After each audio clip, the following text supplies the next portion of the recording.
Michel, je te laisse décider du moment de démarrer. Eh bien, on peut démarrer. Il est déjà 11h02 ou 11h03. Je n'ai pas l'horloge sous les yeux.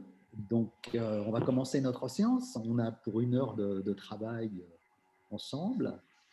Bien. Donc, alors, je lis la formation live du distanciel de crise au distanciel durable. Ça, c'est un programme qui apparemment a intéressé beaucoup de monde et on peut comprendre pourquoi. Et on va revenir sur la question de l'engagement pour commencer notamment de la capture, je dirais, de l'attention des apprenants dans la formation à distance live. Alors, appelons ça classe virtuelle si on veut, mais il y a une grande différence entre la classe virtuelle telle qu'on peut l'imaginer ici autour de notre table et telle que parfois elle s'est exprimée pendant le confinement notamment et tout au long du télétravail. Et évidemment, la question de la classe virtuelle, c'est celle de l'embarquement des formateurs dans ces nouvelles animations, ce nouveau format. Donc, c'est aussi une question sur laquelle on va revenir tout au long du webinaire. Mais je crois que Mathieu Heitsi, qui est un des intervenants de notre session, Mathieu, je te laisse te présenter rapidement. Donc, je suis directeur du développement chez Experteam, associé de la structure, et également directeur du développement de Mobiteach, qui est une filiale d'Experteam. Alors, j'ai gardé le meilleur pour la fin. J'entends Thibaut. Pourquoi le meilleur pour la fin? Parce que les participants sont en général très demandeurs, comment dirais-je, de learning expeditions qui ne sont plus possibles maintenant dans le monde physique. Donc, appelons-les des web learning expeditions, c'est-à-dire concrètement, finalement, au-delà de ce que peut dire le fournisseur et qui est toujours très intéressant, qu'est-ce que le client a à dire dans la mise en pratique de ces solutions? Alors, Thibaut, je te laisse la parole pour te présenter rapidement. Merci Michel, bonjour à toutes et à tous. Je m'appelle Thibaut, je suis en charge de l'équipe nommée SkillTech. Chez Learn France, on est en charge de proposer à nos collaborateurs les meilleures solutions digitales possibles pour le développement des compétences. Alors, je m'arrête un instant sur le poste de Thibaut parce qu'il est tout à fait original, remarquable sur notre marché. La plupart du temps, les services formation qui ont à se frotter à la technologie numérique, et Dieu sait si elle est présente aujourd'hui, comptent sur leurs fournisseurs ou comptent sur leur département IT. Et assez rarement, le Learning and Development a intégré une fonction pointue de spécialistes technologiques, mais pas seulement sur les technologies, sur les technologies appliquées évidemment à la formation. Et Thibaut fait partie de ces très rares personnes sur le marché français qui ont cette fonction. Et je pense que ce sera très intéressant. Je ne sais pas si tu vas pouvoir en parler dans notre webinaire, mais de donner quelques éléments de ta job description sur en quoi consiste ton métier, qui est quand même très spécifique et qui est pour beaucoup dans la réussite du digital learning chez Leroy Merlin, évidemment. Bon, je me présente très rapidement. Je m'appelle Michel Diaz, je suis rédacteur en chef d'e-learning lecteur et puis analyste dans le cadre de la société FEFOR, qui est un conseil stratégique en digital learning parmi les majors européens. Alors, je vais laisser la parole ou plus exactement le lancement d'un sondage à Mathieu, puisqu'il nous a concocté 2 questions pour commencer. Mathieu, allons-y. On veut savoir effectivement ce que vous pensez de ce que devrait être la durée maximum d'une formation en visio pour rester concentré d'après vous. Et puis la deuxième question, c'est trouvez-vous que le distanciel de crise a eu un impact positif sur les pratiques des formateurs?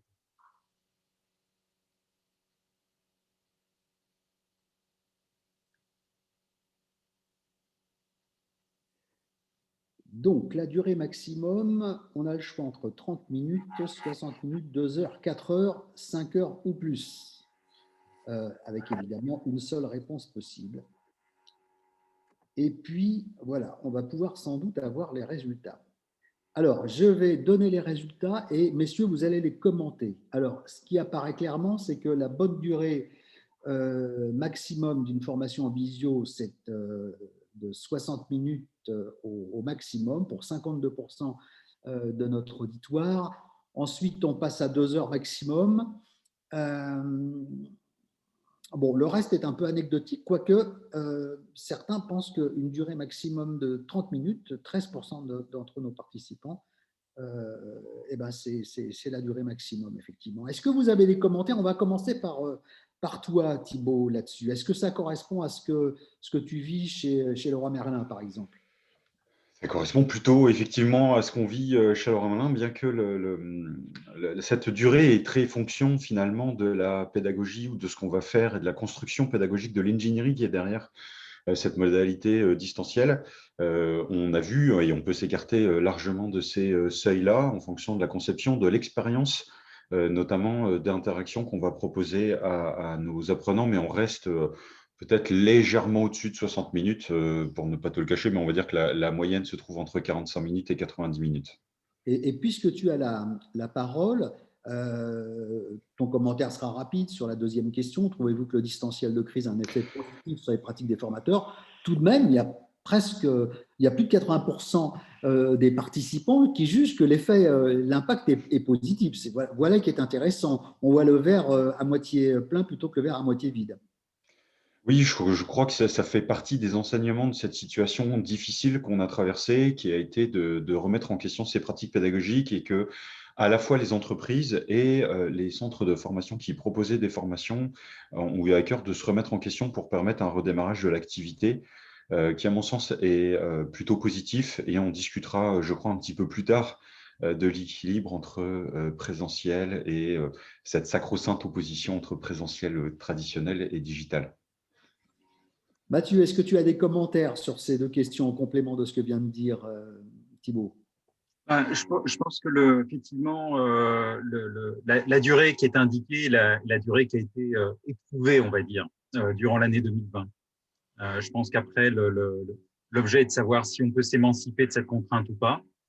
Et puis sur les pratiques des formateurs et l'impact positif, c'est une nouvelle assez excellente, effectivement. Cette confirmation par le sondage est très intéressante. Moi, ce que je retiens, c'est notamment ce qu'a dit Thibaut, mais que tu partages, Mathieu, à savoir que la question de la durée est un peu théorique. Évidemment, il y a ces extrêmes qu'on ne peut pas imaginer comme étant possibles, mais tout est affaire d'ingénierie pédagogique, de variété des activités qu'on propose, de capacité évidemment du formateur à animer à distance, etc.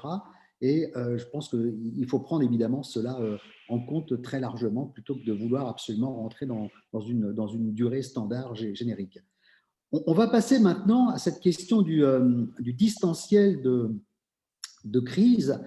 Alors, je vais te laisser, Mathieu, commenter ça, mais ce qui est intéressant, c'est que selon qu'on se place du point de vue, comment dirais-je, des étudiants ou des apprenants plus largement, et du point de vue des formateurs, on n'a pas tout à fait la même perception de ce qui s'est passé en matière de distanciel pendant la crise. Finalement, c'est le sondage qu'on vient de faire reflète exactement ce qu'on a sous les yeux sur les résultats de 2 enquêtes nationales sur les professionnels de formation et également sur le milieu universitaire. Donc, les étudiants manifestent une difficulté de se concentrer au-delà d'une heure. Alors, est-ce que c'est une contrainte qui est absolue? Je pense que ça fait un peu l'objet de notre échange aujourd'hui.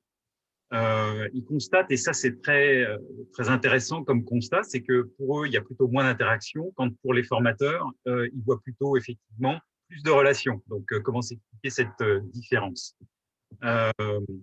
Et donc, ensuite, il y a cette dimension de l'évaluation, c'est-à-dire effectivement, aujourd'hui, on est en retrait sur la capacité d'évaluation, évaluation sommative. Donc ça, c'est un constat. Et puis une difficulté qui paraît importante, qui est le retrait sur le suivi individuel. Donc, probablement que les pratiques qui ont été déployées n'étaient pas optimales du point de vue du suivi individuel des participants.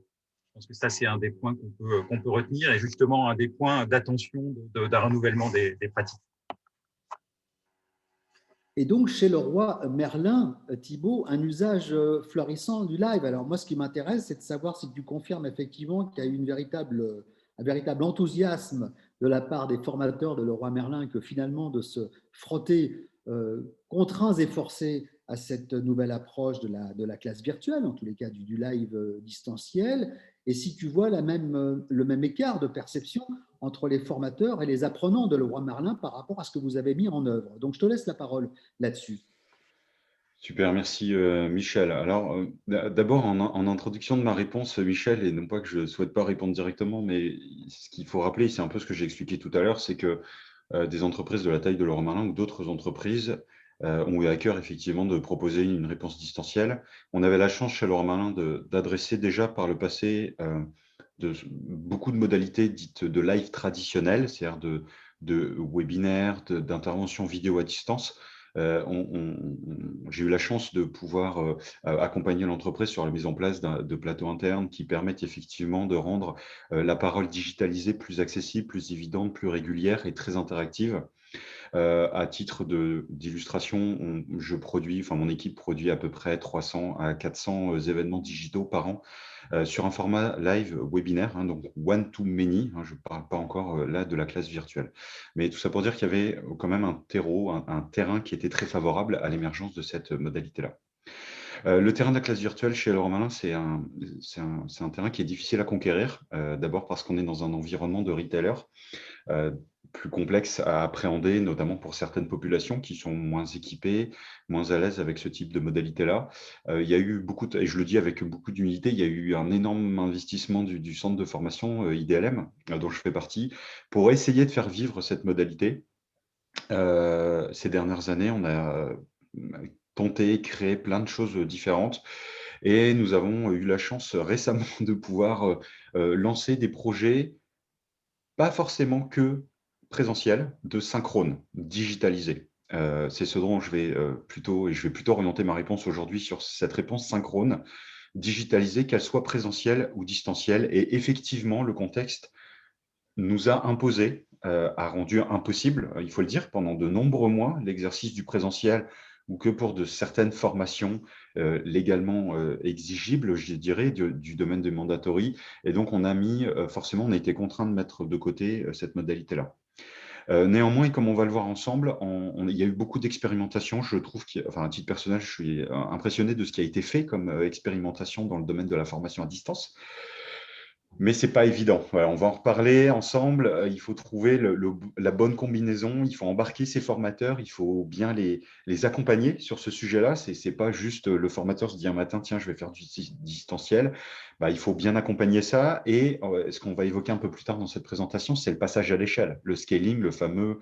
Comment est-ce qu'on fait pour avoir une approche un peu globale d'entreprise? Et nous avons eu la chance de pouvoir déployer des projets de milliers d'heures, dont je pourrais vous restituer ici la teneur. Dans un temps qui était celui du deuxième confinement, nous avons dû basculer du synchrone présentiel au synchrone distanciel en 2 semaines exactement, des projets d'entreprise conséquents qui représentaient, pour les programmes que j'ai en tête, entre 4 et 7 000 heures chacun. Enfin, 4 000 pour le premier, 7 000 pour le second, plus précisément, dans un temps très, très court. Voilà. Et nous avons, dans le même temps, basculé des formations qu'on a maintenues en présentiel, mais digitalisées pour permettre une meilleure prise en compte du contexte sanitaire, notamment, et rendre le synchrone présentiel toujours aussi vivant, malgré le fait que voilà, les interactions humaines imposent une distanciation, un nombre de participants, somme toute, réduit. Voilà. Je ne sais pas si j'ai répondu, mais effectivement, Tu as répondu en à la question. synthèse, voilà, il y a eu un gros Surtout, engouement. Voilà. surtout ce qui sous-entend ta réponse, au fond, Thibault, c'est que les entreprises et leur direction de formation ont abordé cette question du confinement, de la formation en télétravail, etc., en fonction du degré de maturité qu'elles avaient acquis dans ces questions du digital learning. Et c'est vrai que là-dessus, on a des écarts qui sont considérables entre une entreprise comme Leroy Merlin, qui depuis des années réfléchit, met progressivement comment dirais-je, en jeu des modalités digitales, réfléchit à leur articulation avec les besoins des collaborateurs, etc., les dispositifs qui existaient dans le passé, et d'autres entreprises qui ont quasiment découvert le digital learning à l'occasion du télétravail, parce que tout simplement, le cours en salle étant devenu interdit, il fallait maintenir tout de même une activité formation parce que les besoins de formation ne disparaissaient pas avec le télétravail.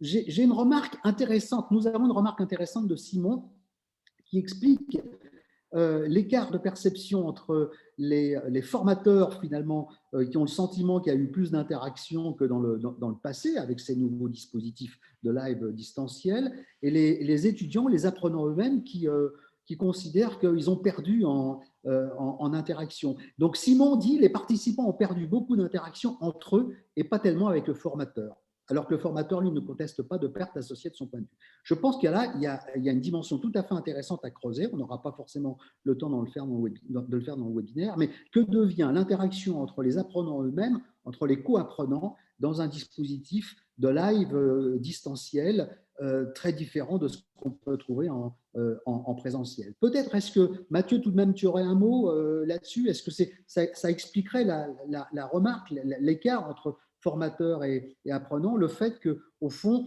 les apprenants ont beaucoup de mal à communiquer de façon horizontale à l'intérieur de la classe virtuelle, contrairement à ce qu'ils peuvent faire dans le présentiel. Est-ce que tu as constaté ça? En fait, ça va dépendre effectivement des ingénieries d'animation qu'on va mettre en place. Et donc, je pense que pour beaucoup, le fait de basculer sur des animations synchrones à distance au pas de charge, ça s'est fait sans réelle réingénierie, donc avec des interventions qui étaient peut-être un peu plus top-down et du coup, qui donnaient moins la parole aux participants. Je pense qu'on a de bons usages des outils classiques qui peuvent permettre de travailler en sous-groupe et de faire participer les apprenants, et puis des moyens d'aller encore au-delà pour mettre en mouvement les participants. On va passer à la suite. Je n'oublierai pas de noter au passage une remarque très judicieuse de Thierry qui dit qu'au fond, le présentiel, c'est toujours plus ou moins un événement qui nous sort de notre bureau, de notre poste de travail.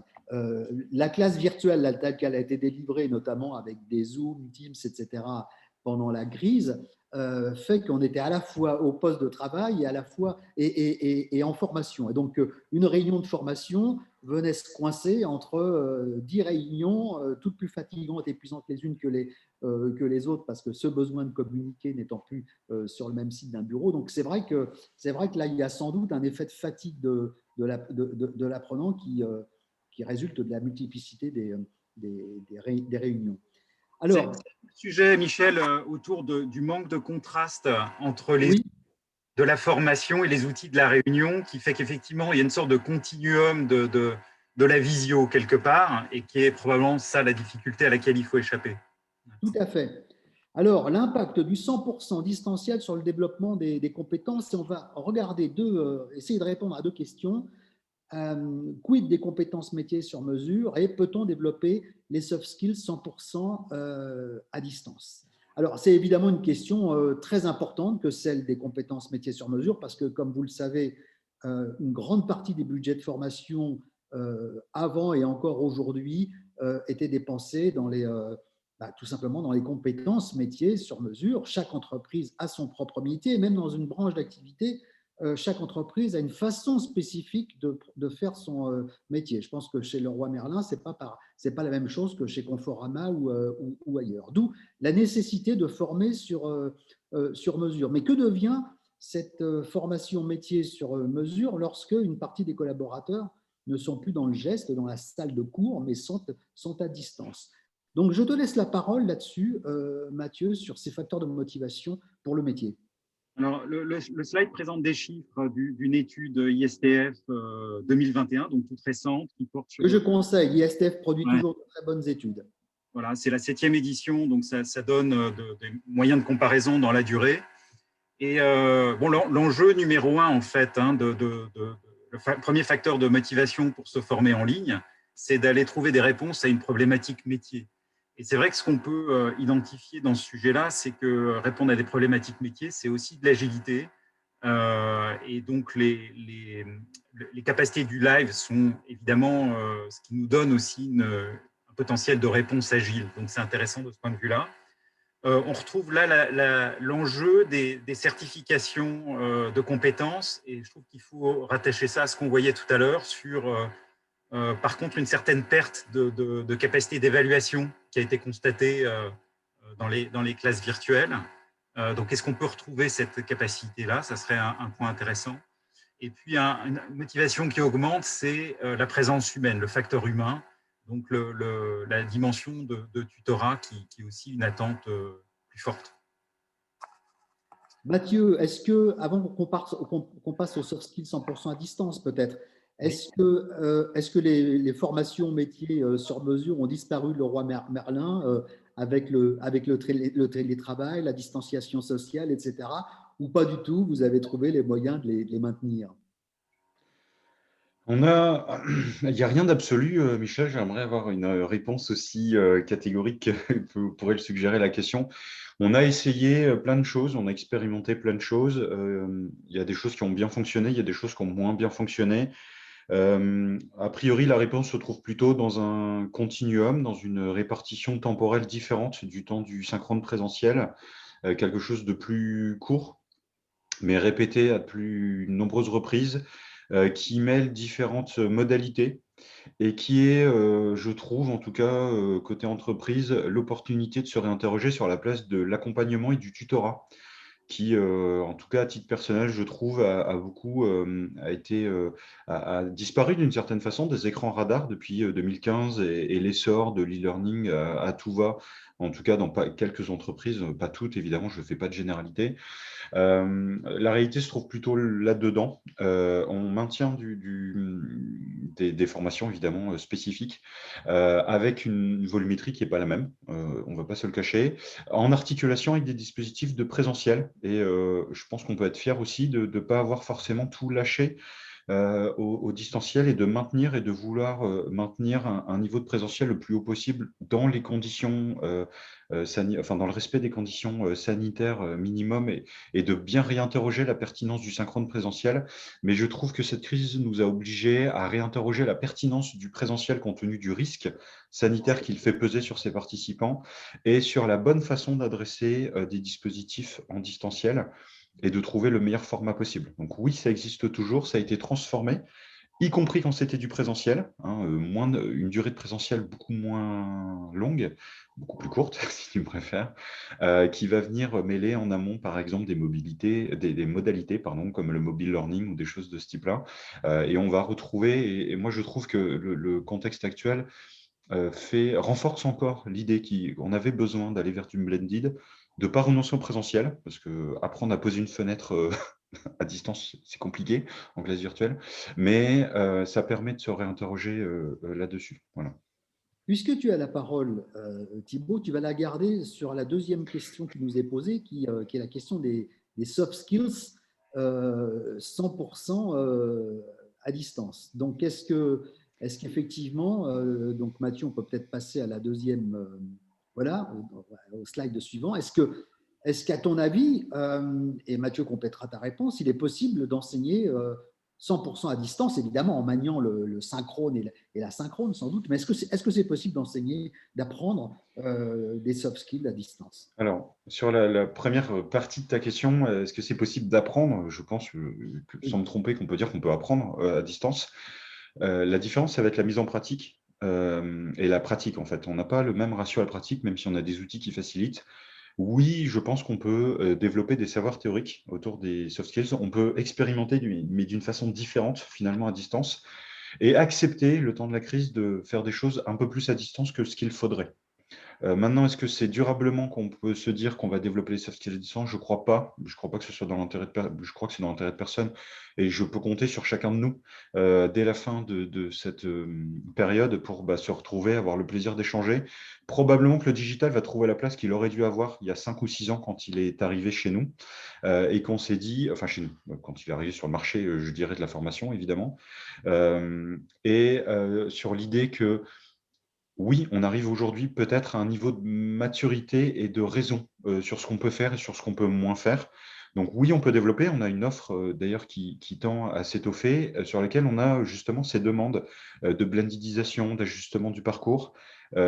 C'est facilitant. L'approche à distance a un côté facilitant sur sur le suivi individuel, one-one, sur cette idée d'une certaine forme de mentorat ou de tutorat suivant le type de parcours qui est suivi, puisque il y a déjà eu cette mise en relation digitale et donc on retrouve finalement son coach, son mentor, son accompagnant à distance, mais sur des temps one-one qu'on a déjà connus, qu'on a déjà éprouvé par le passé. Donc c'est facilitant à ce titre-là. Je pense qu'évidemment, ce n'est pas une réponse absolue. On a besoin et on développe aussi, par exemple, chez Lormain, des outils d'autodiagnostic à 360 degrés, d'autres formats digitaux, mais qui ne peuvent pas remplacer durablement un format synchrone présentiel, des temps d'échange euh, entre apprenants. Et je renforce l'idée que j'ai vu passer, je crois, il y a quelques instants sur la discussion, que les apprenants ont plus besoin que jamais de pouvoir échanger, de se retrouver, et tous ces temps finalement informels où on sortait du cadre du travail, on échangeait avec ses collègues, avec d'autres personnes, d'autres promotions de façon plus informelle. Tiens, en fait, tu fais quoi, etc. On a perdu aussi ça, et qu'on a besoin plus que jamais de ces échanges-là. Voilà. Mathieu, ton point de vue sur l'enseignement, entre guillemets, des soft skills à distance, en tous les cas, un rebond par rapport à ce qu'a dit Thibaut. Alors, c'est évident qu'on a tous le sentiment que les frustrations qu'on vit vont créer un appétit de ce qui nous manque actuellement.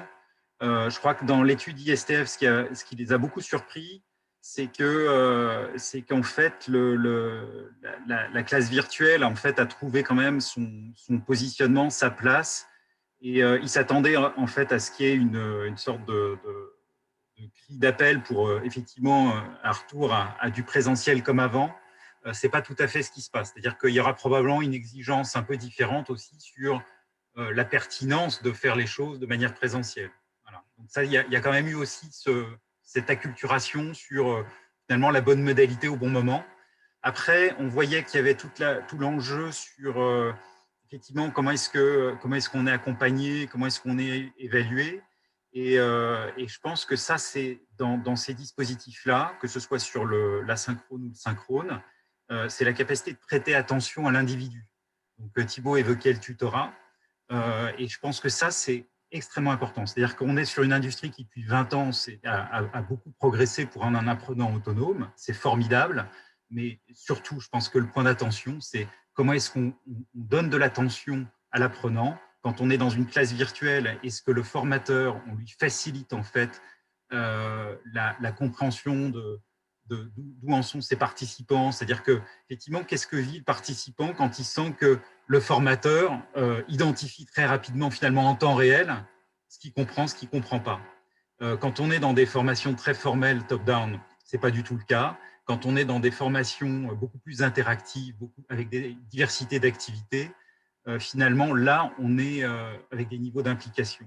Alors là, on a évoqué les grilles d'observation, le vidéotag. Le vidéotag, ça va être de l'entraînement, de la simulation, un peu de comportement sur lequel on peut faire du feedback. Les logiques de feedback sur le terrain, bon, c'est une chose auquel on s'est beaucoup intéressé chez Expertime, qui est la possibilité de faire du coaching terrain, qui a été un peu moins présente sur l'année écoulée. Mais voilà, c'est comment est-ce qu'on fait le transfert sur le terrain des compétences avec le regard d'un formateur ou d'un manager coach. Donc, toutes ces dimensions sont importantes.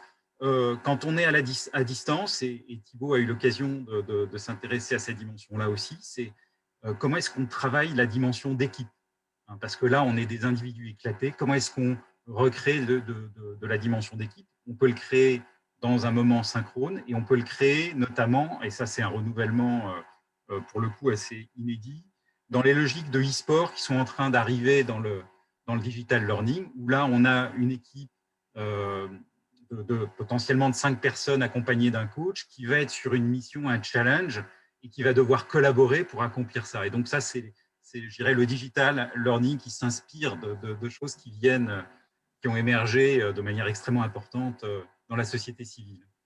Merci Mathieu. Je propose qu'on avance parce que le sujet est tellement intéressant et riche que on musarde un petit peu en chemin. Et donc, on traite effectivement de l'équilibre synchrone et asynchrone avec ces deux questions, hein, et déjà la question de l'efficacité et de l'importance du synchrone. Alors, puisque tu as la parole, je vais te laisser justement commenter un autre résultat de l'étude ISTF.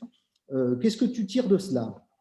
C'est quand même très, très, très marquant de voir que ce sont les deux modalités du synchrone qui sont considérées comme étant les plus efficaces. Donc, et dans une séquence où le présentiel est très compliqué, alors on voit le poids que ça fait, la responsabilité que ça fait porter sur la classe virtuelle. Voilà, qui est le principal message que je tire de ce résultat. Oui, d'ailleurs, si je peux faire un commentaire supplémentaire par rapport à ça. Pendant longtemps, on a vécu sur l'idée de modules e-learning, d'auto-formation, finalement, au poste de travail. Bon, ensuite, évidemment, on est passé sur l'iPhone, etc. Mais on n'était pas en lien avec d'autres humains à ce moment-là. On était en lien avec une mascotte, souvent un peu débile, qui s'adressait à nous comme si nous étions des enfants. L'humain, il a commencé à apparaître de nouveau à apparaître avec les MOOC, puisque dans le MOOC, qu'est-ce qu'on voit? On voit quand même si c'est en différé, on voit quelqu'un qui est filmé, il y a un vrai visage, il y a un vrai formateur avec un vrai contenu, une expertise, etc. Donc, je pense qu'il y a une espèce de volonté du e-learning de conquérir la dimension synchrone depuis très longtemps, qui est une dimension tout simplement qui consiste à réhabiliter l'humain, c'est-à-dire à réinjecter de l'humain à l'intérieur des dispositifs de formation. Et alors évidemment, on ne peut pas être étonné que la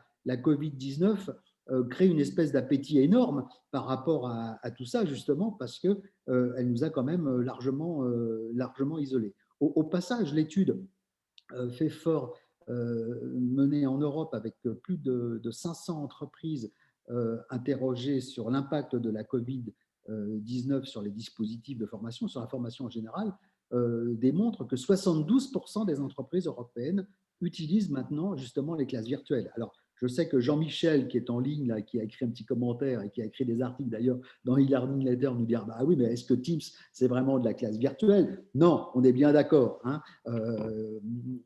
Ça a la couleur de la classe virtuelle, mais ça n'est pas tout à fait de la classe virtuelle. Bon, ceci dit, effectivement, je pense que ce que vous dites sur la réinjection d'humains à l'intérieur des dispositifs a énormément d'importance.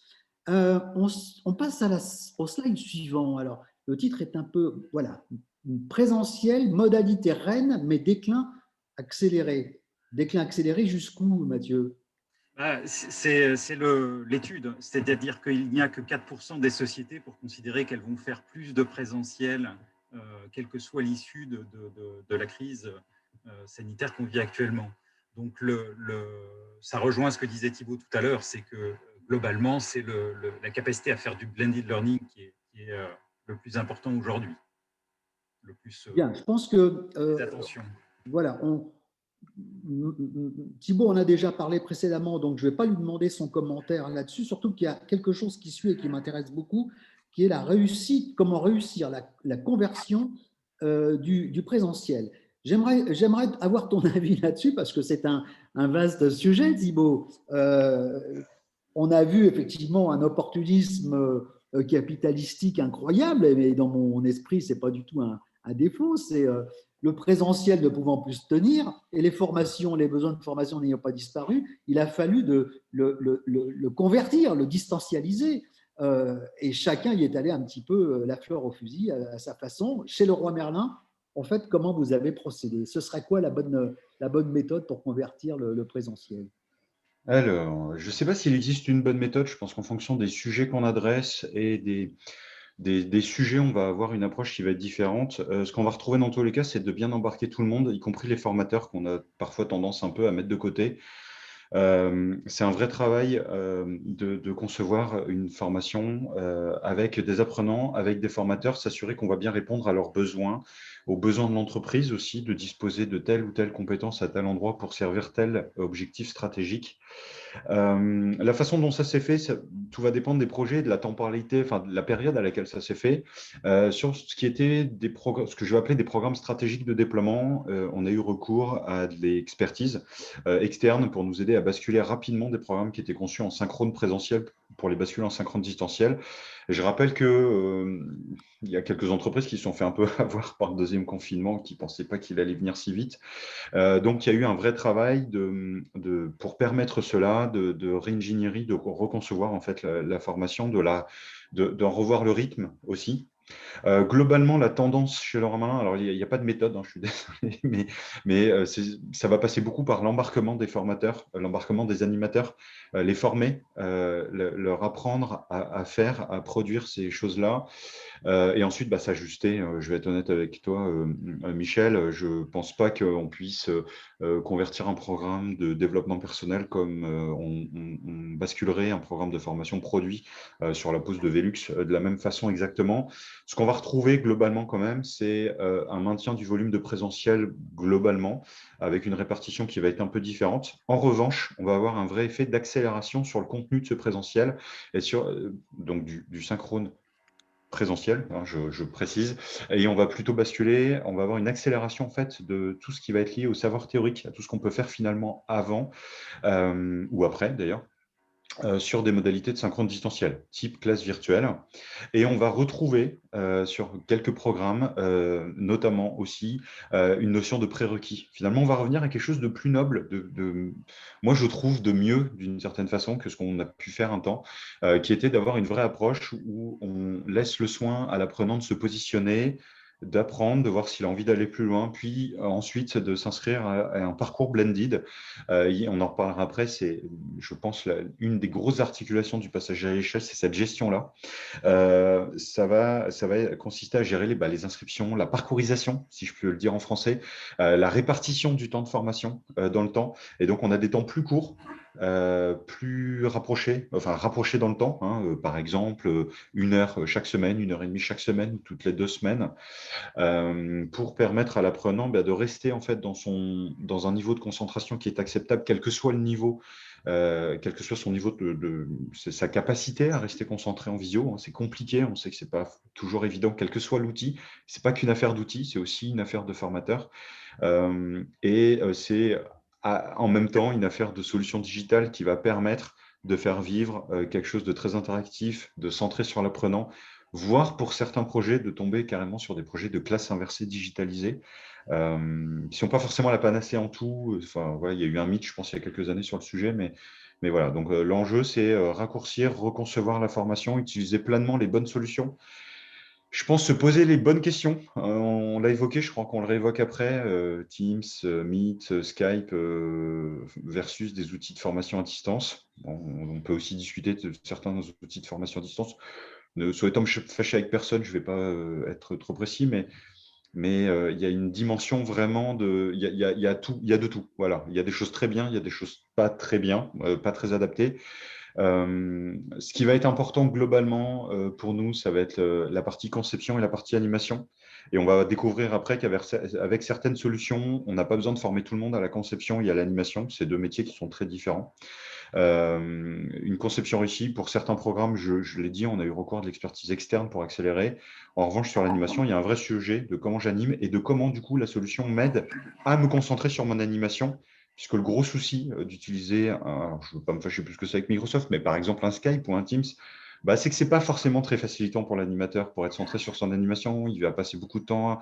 Soit on est sur quelque chose de très descendant, un PowerPoint tout le long, et là, je peux être concentré sur mon PowerPoint. Soit j'ai envie de faire vivre plein de choses, mais du coup, il faut que je me rappelle, tiens, j'ai envie de lancer le quiz, tiens, je vais faire ça, tiens, on se retrouve là, je vous envoie une URL. Et donc, c'est là, je trouve que la solution prend une place importante parce que c'est autant de charge mentale pour le formateur en moins sur son déroulé, sur son contenu, et beaucoup plus sur les apprenants. Passer plus de temps avec les apprenants, laisser le temps aux apprenants d'apprendre aussi, d'échanger entre eux. Voilà. Merci Thibault. Alors, tu ne vas pas échapper à une question, Mathieu. 2021, distanciel durable, Moby Teach, mais de quoi ça parle tout cela? Je crois que là, il y a une information qui est extrêmement contre-intuitive qui est présente sur ce slide, qui dit qu'effectivement le distanciel peut être durable et surtout qui suggère que quand on vient d'1 à 3 jours de présence, la solution suivante n'est pas forcément le blended learning, mais peut être également 1 à 3 jours de classe virtuelle d'un nouveau genre. Donc ça, qui peut le croire? Ben, en fait, nous, on ne le croyait pas avant qu'un client ne le fasse. Et donc, on a notamment, donc on travaille avec Decra qui utilisait notre solution MobiTeach pour animer le présentiel sur les renouvellements de qualification dans le métier du contrôle technique, avec effectivement des stages de 2 jours pleins. Et quand il y a eu le premier confinement, la décision qui a été prise par la direction formation de Decra, ça a été de dire on ne bascule pas en classe virtuelle comme tous nos confrères, on va maintenir en fait des stages pleins à condition de pouvoir amener la même qualité d'animation. Et donc là, effectivement, ils ont pu finalement réinvestir leur patrimoine pédagogique dans la distance, ce qu'ils utilisaient en présence, ils l'ont utilisé à distance avec une vraie capacité de capturer l'attention des apprenants. Ils étaient en plus sur un challenge très particulier, c'est que en fait, le renouvellement de qualification, ça veut dire que la qualification, elle avait déjà été présente l'année d'avant. Donc, ils ont plutôt des stagiaires qui pensent déjà savoir. En termes de motivation, ce n'est pas forcément le top. Et donc, la facilité à pouvoir finalement faire percevoir aux apprenants qu'ils ne savent pas tout, parce qu'on a des logiques d'évaluation formative, sommative, parce qu'on a des jeux pédagogiques, parce qu'on a des challenges. Tout ça, ce sont des éléments qui leur ont permis de maintenir en fait l'intérêt des apprenants qui en fait ont déclaré ne pas avoir vu le temps passer pendant ces stages de 2 jours et avec des formateurs qui étaient toujours en vie au bout de 2 jours.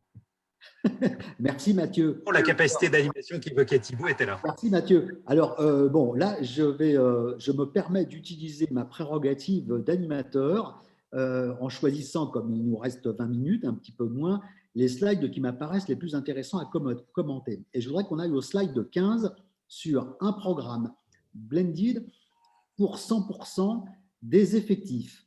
Parce que ça me semble intéressant à commenter. Alors, d'ailleurs, en vérité, il est tellement complet, détaillé, ce slide, que je n'y vois pas grand-chose. Mais tu peux, Mathieu, et je vois qu'il y a le logo de Leroy Merlin aussi. Hein, donc, je pense que ça, c'est soit un slide qui vient de Leroy Merlin, soit un slide de collaboration Leroy Merlin Expertime. Messieurs, vous avez chacun 1 minute pour commenter ce slide. Mathieu, à toi. Effectivement, c'est un programme qui est porté sur la plateforme Expertime chez Leroy Merlin et qui met en scène des ateliers MobiTeach, mais je pense que c'est surtout à Thibaut de parler de ce programme massif suivi par 34 000 personnes, qui est un programme assez exemplaire. Thibaut, donc là, on parle de scalability, ce que tu disais tout à l'heure. Exactement. Donc, on est sur un programme de transformation. 4 000 personnes. Oui, on est sur un programme de transformation digitale qui était à déployer sur un trimestre environ. Pour nous, hein, le déploiement a commencé en janvier. Alors, c'est un énorme boulot, presque moins de chez nous, la Skilltech, mais plus d'IDLM, le centre de formation, avec une squad énorme qui a rassemblé des DM, des chefs de projet formation, des concepteurs, pour créer un parcours blended qui se déroule en 4 étapes. Chaque étape commence par des prérequis, en général atteignables en mobile learning, et qui sont suivis d'ateliers présentiels avec une vraie envie de faire vivre une expérience de formation différente aux apprenants. Pour certaines étapes, par exemple, il était demandé à nos apprenants de vivre une expérience d'achat sur notre site e-commerce pour vivre l'expérience que vivent nos habitants au quotidien. Ce que vous avez à l'écran, c'est la matérialisation de ce parcours pour les collaborateurs côté ordinateur. Hein, il y a une version mobile qui a été développée, évidemment. Donc très adapté au mobile. L'enjeu, c'était de se dire, on fait quelque chose de simple, de très graphique, de très visuel. Donc comme vous pouvez le voir, là, vous avez vraiment ce que voit chacun de nos collaborateurs chez Leroy Merlin, qui alterne du présentiel et du mobile learning à la suite, pour un volume d'à peu près 21 heures de formation, qui est un franc succès, à l'occasion duquel on a pu effectivement lancer cette brique MobiTeach, qui a fait naître des vocations et beaucoup d'envie, beaucoup d'engouement. Aujourd'hui, on est plutôt contraints par nos apprenants, enfin en tout cas par certains utilisateurs qui sont très friands de ce type de solution, de chercher à le conserver à l'issue du programme du passeport digital. On a utilisé différentes modalités pour tester. Et effectivement, Bobby-Teach a été un facteur de facilitation. Si je te suis bien, attention à Mobby-Teach, quand on y a goûté, on ne peut plus s'en passer. Oui, il y a un côté très, oui, effectivement. Nos apprenants ont adoré l'expérience. Alors, on reviendra après. J'espère qu'il y a une ou deux slides qui me permettront d'expliquer mes convictions, en tout cas, de partager avec vous toutes et Voilà. tous mes Alors, convictions sur le sujet. on trouvera le temps de ce partage. On va passer directement à 2021, nouvelle segmentation en perspective. Donc là, il est question de quoi? Il est question des outils et des plateformes du synchrone parce que, bon, vous remarquerez la haute tenue de ce webinaire puisqu'on a essentiellement parlé du métier de la formation, de la pédagogie, du service du client spécifique et cet apprenant, etc. Et on ne nous a pas pris la tête, si je peux parler trivialement, avec les technologies qui sont derrière. Mais en même temps, sans ces technologies, tout cela, évidemment, serait impossible. Donc, la pédagogie est première, mais on peut dire aussi que les plateformes et les technologies, à défaut d'être premières, sont centrales, puisque sans elles, rien n'est possible, ou très peu de choses, en tous les cas, sont possibles dans le monde d'aujourd'hui. Alors, on sait qu'effectivement, il y a un classement de 4 familles du synchrone. Et là, donc réunion, formation, classe virtuelle, événementielle, là, il y a un regroupement qui se met en œuvre. Peut-être, Mathieu, tu peux commenter cela. C'était effectivement la conviction que finalement les capacités renouvelées d'animation en présentiel pouvaient être également les capacités renouvelées d'animation en distanciel et qu'il y avait un intérêt à fédérer les deux, ce que les anglo-saxons appellent l'instructor-led training. Et donc, c'est ILT, VILT pour Virtual Instructor-led Training. Et donc, finalement, on développe le même patrimoine pédagogique, les mêmes habiletés d'animation, avec une versatilité d'animer en présentiel ou en distanciel, suivant le contexte. Et donc, voilà, donc c'est aujourd'hui voilà, ce qui nous semble maintenant devoir être un peu la nouvelle configuration de ce marché. Les outils de réunion et de classe virtuelle, ce sont un peu une frontière, c'est un peu flouté. Nous, on pense qu'il fallait mettre plus de puissance de feu pédagogique dans l'animation et puis fédérer ces deux logiques. Thibaut, est-ce que toi aussi, tu as le sentiment que finalement, le présentiel a largement informé et inspiré les classes virtuelles quand on voit tableau blanc, atelier, co-animation, sans parler de toutes les autres fonctions qui existent? Est-ce que tu vois cette fusion aussi, cette érosion entre les différents systèmes qui finissent par finalement être transparentes pour l'utilisateur, voire même peut-être transparentes pour le formateur lui-même? On va parler de deux plateformes de formation qui permettent de gérer les modalités synchrone, asynchrone, distanciel, présentiel, etc. Est-ce que tu penses qu'il y a cette espèce de fusion à laquelle on est en train d'assister? Oui, alors, je pense qu'on y assiste déjà avec des solutions comme Mobby-Teach, qui est pionnière sur son marché. L'énorme plus qu'on retrouve sur Mobby-Teach et sur assez peu de produits, il faut le dire, et il faut passer un petit coup de chapeau à Pascal Sivner, aux équipes de Mobby-Teach, parce qu'on est face à un produit qui est unique sur le marché, qui est la fusion finalement de ce qu'on peut trouver d'un LMS, d'un outil de réunion à distance qu'on appelle un outil de visio pour sa capacité à faire de la visio. Tout le monde a dit on va faire de la classe virtuelle avec Skype. Non, on fait de la visio avec Skype, on ne fait pas de la classe virtuelle avec Skype, ou en tout cas, il faut qu'on me montre simplement comment on fait, et avec des capacités, avec des outils d'animation pour le formateur. C'est-à-dire que ce qu'on va retrouver sur cette plateforme que je trouve dingue, c'est qu'en fait, on a à peu près tout ce qu'on peut trouver comme fonctionnalité technique pour faire vivre une expérience de développement des compétences en présentiel ou en distanciel. Je rappelle juste que pour passer de l'un à l'autre, alors oui, il y a un travail pédagogique, mais il s'anticipe. Pour passer d'un mode présentiel à un mode distanciel sur Multitech, c'est un seul bouton. Donc, je suis formateur, je pars pour faire un présentiel, patatras, il y a confinement, il y a un souci à gauche ou à droite. En un seul bouton, je peux passer sur un mode distanciel. Donc, moi, je crois effectivement à ce besoin de retrouver raison, finalement. On a longtemps opposé le digital et le présentiel. Et ce que nous montrent ces solutions-là, c'est qu'on va arriver, je le souhaite en tout cas, et j'en perçois les prémices, on va arriver à un niveau de maturité où on va enfin entendre et comprendre que le digital, c'est un outil qui va permettre de scaler, qui va permettre de faire vivre une expérience sympa, engageante, qui crée de l'engagement pour les apprenants, quelle que soit la modalité synchrone, qu'on soit en présentiel ou en distanciel. Et c'est enfin, quand même, on parlait des formateurs qui ont longtemps été oubliés. C'est aussi la perspective pour les formateurs d'avoir enfin quelque chose de simple et pas de se dire, alors attends, là je vais animer sur Skype, il faut que je fasse d'une certaine façon, ah là j'anime en salle, du coup je fais autrement. Non, là l'enjeu c'est effectivement d'avoir quelque chose qui soit réellement au service du formateur et de la puissance de la pédagogie qui se sortent de ces contraintes logistiques, je dirais, d'animation pour être concentré sur les apprenants, sur leur montée en compétences, sur leur évaluation, sur leur suivi, facilité par des outils comme MobiTeach qui permettent d'avoir du tracking individuel. En synthèse, pour expliquer ce que sont les live training platforms, j'ai souvent l'habitude de dire que vous croisez des solutions de réunion, de visio, pour leur capacité à faire de la visio et de l'audio, un LMS pour le tracking individuel, des outils d'animation de réunion, comme on a pu en voir avant, pour créer une expérience engageante, pour proposer des modalités distinctes. Tout ça au même endroit. Voilà. Donc, c'est ça que je trouve formidable. Et j'aimerais que ceux qui en ont besoin nous disent comment on peut aider le marché à se rendre compte qu'il faut arrêter de faire de la classe virtuelle avec la visio parce qu'on tue la classe virtuelle et ça n'existe plus. C'est vrai, Thibaut, ces plateformes permettent de tout faire, mais elles ne permettent pas encore de servir le café dans la salle virtuelle. Mais ça viendra peut-être. Oui, voilà, ça viendra. Bon, Et quand on aura transformé le marché, ça viendra. puisque tu as la parole, on va passer à la planche suivante, parce que expérience apprenant, technologie, pédagogie, etc., très bien, c'est notre cuisine à nous, pédagogues, je dirais. Maintenant, tout ça doit servir l'entreprise, doit avoir une action, un impact positif sur la performance opérationnelle. Donc, on va parler du retour sur les attentes, du retour sur l'investissement. Où est-ce que vous en êtes là-dessus chez Leroy Merlin? Alors, ce qu'on commence à mesurer, et encore une fois, je le partage avec humilité, hein, je n'ai pas la prétention, et c'est le cas de mes collègues chez Leroy Merlin, d'avoir tout fait, tout vu, et de dire voilà notre vérité.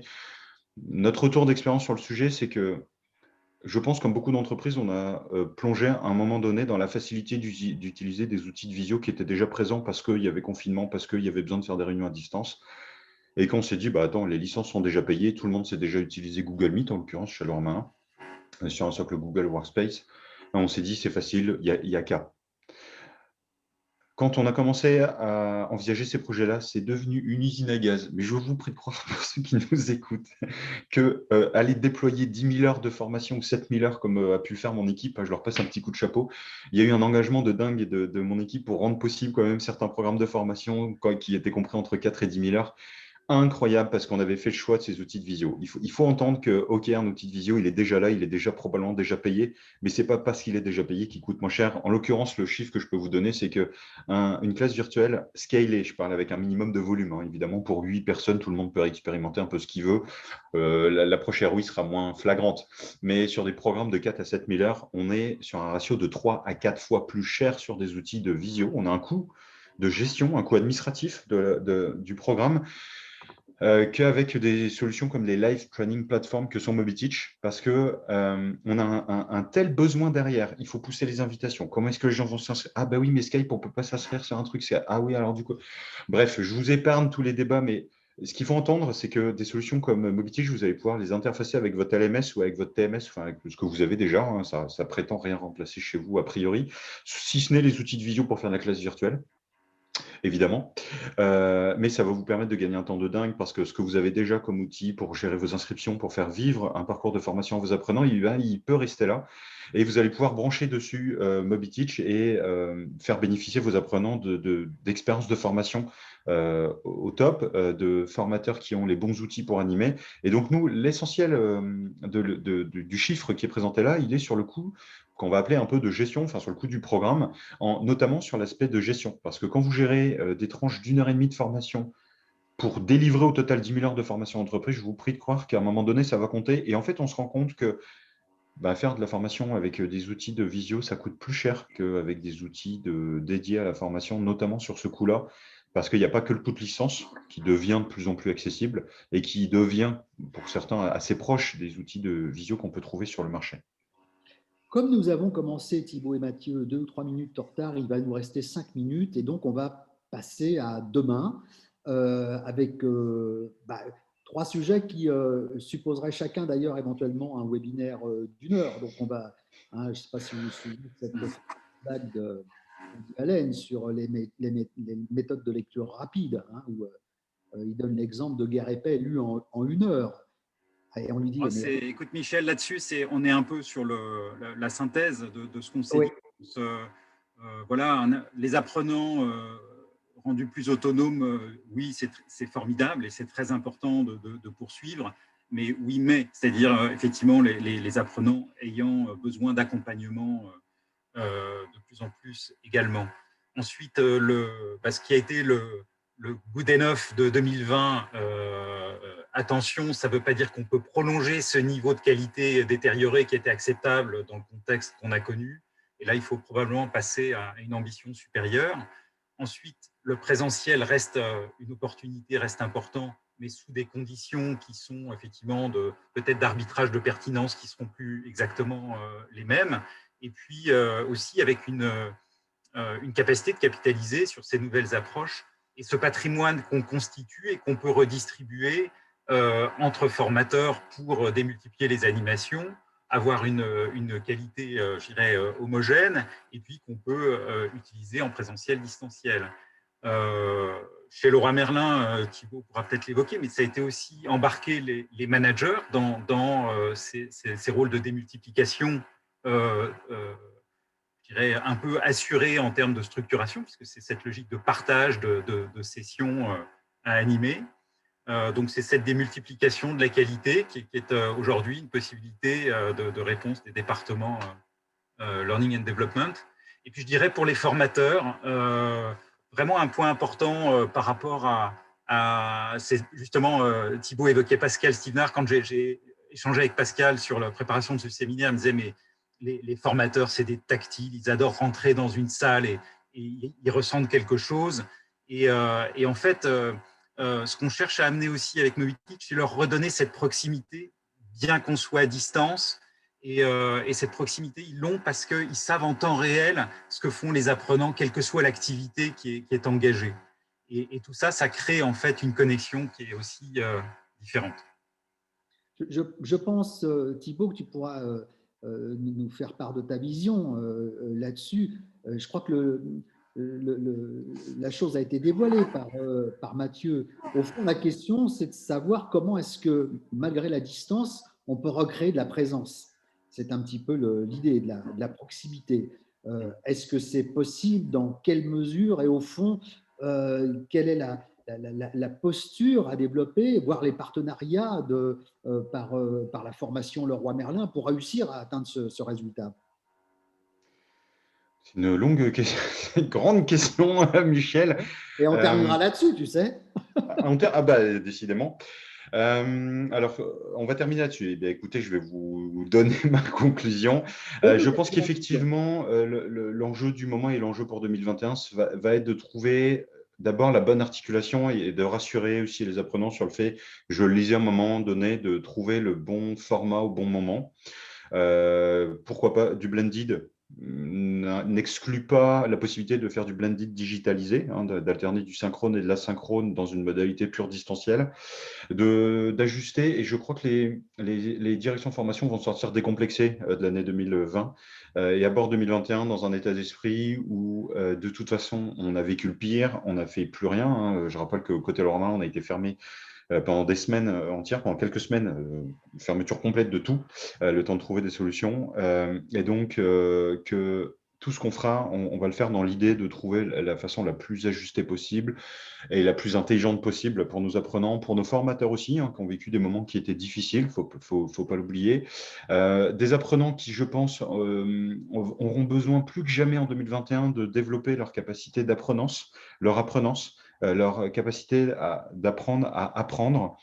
Et enfin, sur la question qui va être posée aux employeurs, alors je lisais quelques messages sur le sujet, mais de que ça crée comme différence. Le full distanciel n'est pas forcément quelque chose qui va niveler, enfin, qui va égaliser l'accès. Il y a des personnes qui vont accéder plus difficilement à ce genre de modalité-là. Et donc, l'enjeu, ça va être de se poser la question de comment est-ce qu'on fait vivre la meilleure expérience possible, quelle est la meilleure learning experience. Et donc, pour nos apprenants, quel que soit le format qui soit nécessaire. Et je pense que le digital, plus que jamais, avec la maturité qu'on a pu acquérir ou acquise en 2020, va nous permettre de scaler nos programmes à l'échelle de l'entreprise, d'apporter des réponses individuelles plus que jamais, et paradoxalement de faire revenir l'humain au cœur dans nos dispositifs. On s'écarte par exemple de chantiers autour de l'IA pour transformer certains de nos collaborateurs en ambassadeurs du learning ou des choses de ce type-là. Donc, je pense l'humain au cœur avec le soutien du digital pour cette capacité à scaler, à étendre à toute l'entreprise des programmes de formation, de développement qui sont attendus, plus d'imminence, plus de proximité, plus de réactivité dans la formation.